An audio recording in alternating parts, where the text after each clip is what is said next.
لیکن ماں باپ سے بھی کہتا ہوں اولاد کو امتحان میں نہ ڈالو، ان پہ ایسی سختی مت کرو کہ وہ باغی ہو جائیں، ان کی جائز خواہشات پہ ٹوکے مت چلاؤ کہ وہ باغی ہو جائیں، ان کو ذلیل، کبھی تانے، کبھی ٹوک، کبھی تنقید، کبھی اعتراض، کبھی تھپڑ، کبھی بے عزت، یہ چیزیں تمہاری اولاد کو باغی بناتی ہیں۔ میرے نبی نے فرمایا اولاد کو عزت دو، اکرموا اولادکم، اپنی اولاد کو عزت دو۔ جناب علی رضی اللہ تعالیٰ عنہ نے فرمایا اکرموا اولادکم لانہم خلقوا لغیر زمانکم، اپنی اولاد کو عزت دو، یہ تمہارے آنے والے زمانے میں تمہاری یادوں کو زندہ رکھنے والے ہیں، انہیں عزت دو۔ میرے نبی کیسے عزت دیتے تھے؟ حضرت فاطمہ رضی اللہ تعالیٰ عنہ آپ کے جگر کا ٹکڑا، آپ کی آنکھوں کی ٹھنڈک، حسن حسین میری آنکھوں کی ٹھنڈک، میرے جنت کے پھول، جنت کے سردار، میرے حسن حسین جن کے لیے گھٹنے اور بازو ٹیک کر کمر پہ بٹھا کے کمر میں چکر لگا رہے ہیں، اور ان کو دیکھ کر کہہ رہے ہیں تمہارا اونٹ کیسا ہے؟ پھر دونوں بھائیوں کو اتار کے زینب کو کمر پہ بٹھا رہے ہیں اور اکیلی کو کمرے میں چکر دلا رہے ہیں۔ یہ ان کی ماں ہے، ان شہزادوں کی ماں ہے، میرے نبی کے جگر کا ٹکڑا ہیں، اور علی کی زوجہ ہیں جو میرے نبی نے کہا علی تجھے بشارت ہو جنت میں تیرا گھر میرے گھر کے سامنے ہوگا۔ جب حضرت فاطمہ آتی اور وہ چوتھے دن نہیں آتی، کوئی 8ویں دن نہیں آتی، روز آنا لگا ہوا ہے کہ دیوار کے ساتھ دیوار ہے۔ جب حضرت فاطمہ آتی، دروازے پہ آتی، میرے نبی کھڑے ہو جاتے۔ کوئی ماں باپ کھڑے ہوتے ہیں اولاد کے لیے، میرے نبی کھڑے ہو جاتے اور وہیں نہیں کھڑے رہتے تھے، دروازے کی طرف پہل فرماتے تھے، آگے بڑھتے تھے، وہ حضرت فاطمہ کا ہاتھ پکڑتے تھے اور یہاں بوسہ لیتے تھے،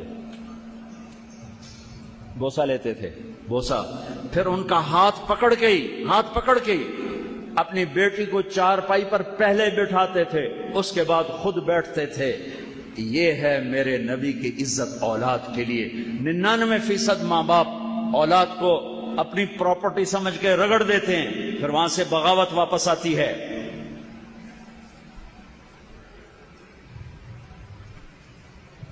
اپنے بچوں کی رعایت کرو، یہ تو پہلے 10 سال بچوں کو دے دو، پہلے 10 سال۔ ظالم ہے ماں، ظالم ہے باپ جو 3 سال کے بچی کو اسکول بھیج رہا ہے، ظالم ہے۔ ہمارے تعلیمی ادارے کاروبار ہیں، کاروباری سینٹر ہیں، تعلیمی ادارے نہیں ہیں، حفیظ سینٹر ہے، اب شاپنگ مال ہے، لبرٹی کا مال ہے، مال روڈ کا مال ہے، دبئی کا مال ہے، ایک اسکول بھی مال ہے، ایک کالج بھی مال ہے۔ یہاں پڑھنے پڑھانے کا کوئی چکر نہیں، یہاں صرف پیسے کا چکر ہے۔ میری قوم کے کتنے زوال کے گوشے بتاؤں؟ جس قوم کی تعلیم ہی کاروبار بن جائے اس قوم نے کیا سر اٹھا کے جینا ہے؟ جس قوم کا علم ہی پیسہ بن جائے اس قوم نے کیا سر اٹھا کے جینا ہے؟ وہ خیال نہ حکمرانوں کو خیال ہے کہ اپنے قوم کے علم کی کو کوشش، سڑکیں بناتے جا رہے ہیں۔ ارے بھائی کوئی علم بھی دیکھو، علم کی شمعیں تو بجھتی جا رہی ہیں، سڑکیں تو کھوتے ہیں ٹرنا۔ سڑکیں بنانا بھی ضرورت ہے، لیکن سب سے بڑی ضرورت اس قوم کی علم ہے۔ اقرأ بسم ربک الذی خلق، خلق الانسان من علق، اقرأ وربک الاکرم الذی علم بالقلم، علم الانسان ما لم یعلم۔ میرے نبی پر پہلا قرآن ہے پڑھ میرے محبوب، اور ایک ہوتا ہے اتلو، ایک ہوتا ہے اقرا۔ اتلو کا مطلب ہوتا ہے پڑھو، سمجھ میں آئے یا نہ آئے، اور اقرا کا مطلب ہوتا ہے سمجھ کے پڑھو، کیا پڑھ رہے ہو؟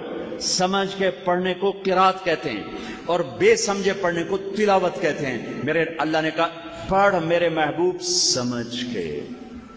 اس امت کی تو وہی علم کے ساتھ آئی، وہ سارا علم کاروبار۔ ہمارے نوجوانوں میں علم کا شوق نہیں ہے، ڈگری ملتے ہی نوکری بھی مل لے، گڈی بھی مل لے، موبائل بھی مل لے، تو 1,00,000 2,00,000 تنخواہ بھی مل لے، تو کم بھی نہ دستخط کر کے دکھا رہا جاؤں جو ہمارے دفتروں میں ہو رہا ہے۔ علم۔ جس قوم کے پاس علم نہیں وہ عزت کے ساتھ سر اٹھا کے زندہ نہیں رہ سکتے۔ چوپڑی روٹی کھانے کا نام عزت نہیں ہے، لینڈ کروزر پہ بیٹھنے کا نام عزت نہیں ہے۔ وہی قومیں سر اٹھا کے زندہ رہتی ہیں جن کی وراثت علم ان کا اپنا ہوتا ہے۔ یہ بھیک نہیں ہے جو تمہیں ملے گی، جان جوکھوں میں ڈالو گے تو اللہ تمہارے اوپر فیضان کرے گا۔ خیر بات دوسری طرف چلی گئی، 3 سال کے بچے کو اسکول بھیجنا ماں کا ظلم ہے، باپ کا ظلم ہے۔ یہ بچہ ماں کی گود چاہتا ہے۔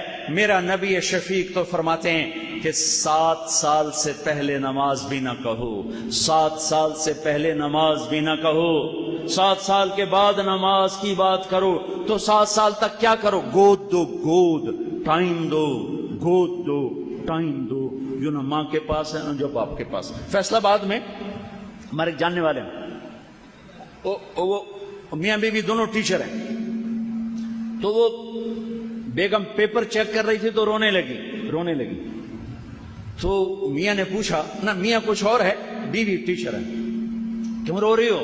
تو نے پیپر نکال کے آگے کر دیا۔ اس نے پیپر پڑھا تو اس میں لکھا ہوا تھا آپ کیا بننا چاہتے ہیں، آپ کیا بننا چاہتے ہیں؟ تو اس بچے نے لکھا تھا میں اسمارٹ فون بننا چاہتا ہوں، کہ جب میں گھر آتا ہوں تو میری ماں میری بجائے اسمارٹ فون پہ ہوتی ہے، میرا ابا میرے بجائے اسمارٹ فون پہ ہوتا ہے، میں کوئی بات کرتا ہوں تو نہ باپ جواب دیتا ہے نہ ماں جواب دیتی ہے، اپنے اس پہ لگے ہوتے ہیں، تو میں بہت زیادہ ڈیگریڈ ہوتا ہوں، تو کاش میں فون ہوتا۔ تو اس نے کہا تو رو کیوں رہی ہو؟ کہ یہ تیرے بیٹے کا پیپر ہے، یہ تیرے میرے بیٹے کا پیپر ہے جس نے یہ لکھا ہے کہ میں فون بننا چاہتا ہوں۔ یہ آج ہر ماں کا ظلم ہے، ہر باپ کا ظلم ہے۔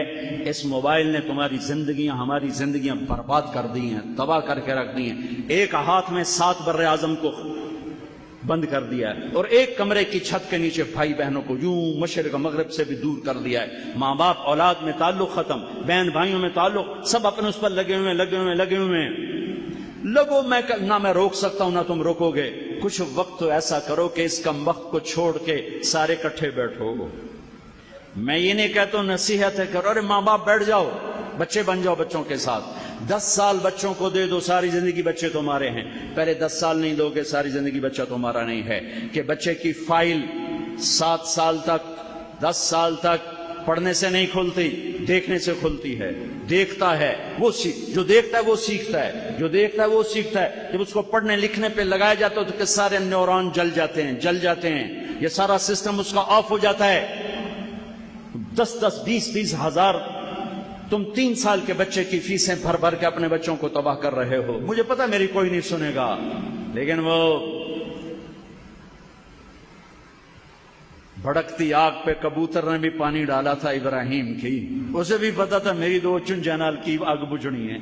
مجھے بھی پتا ہے میری کوئی نہیں سنے گا، شاید میں ہی پاگل کہلاؤں، دیوانہ کہلاؤں، لیکن میں ان وادیوں سے گزرا ہوں۔ میں اچھے اسکول کا، گورنمنٹ کالج لاہور کا پڑھا ہوں، مجھے پتا ہے ان سارے راستوں کا۔ میری 11 سال عمر تھی، میرے باپ نے مجھے لاہور بھیج دیا سینٹرل ماڈل اسکول میں پڑھنے کے لیے، ہاسٹل میں ڈالا۔ 3 سال میں روتا رہا ماں باپ کی جدائی پر۔ 4تھے سال میرے آنسو ایسے خشک ہوئے کہ نہ موت تک نہ ماں سے پیار کر سکا نہ باپ سے پیار کر سکا۔ دین میں لگنے کے بعد عزت دی، احترام دیا، خدمت کی۔ میرے باپ نے میری گود میں جان دی، میں نے اس کو غسل دیا، جنازہ پڑھا ہے، لیکن میں تمہیں دیانتداری سے کہہ رہا ہوں، میں ماں باپ سے پیار نہیں کر سکا، کہ پیار کی شمع انہوں نے بجھا دی تھی۔ جب مجھے ان کی گود کی ضرورت تھی انہوں نے مجھے ہاسٹل میں ڈال دیا۔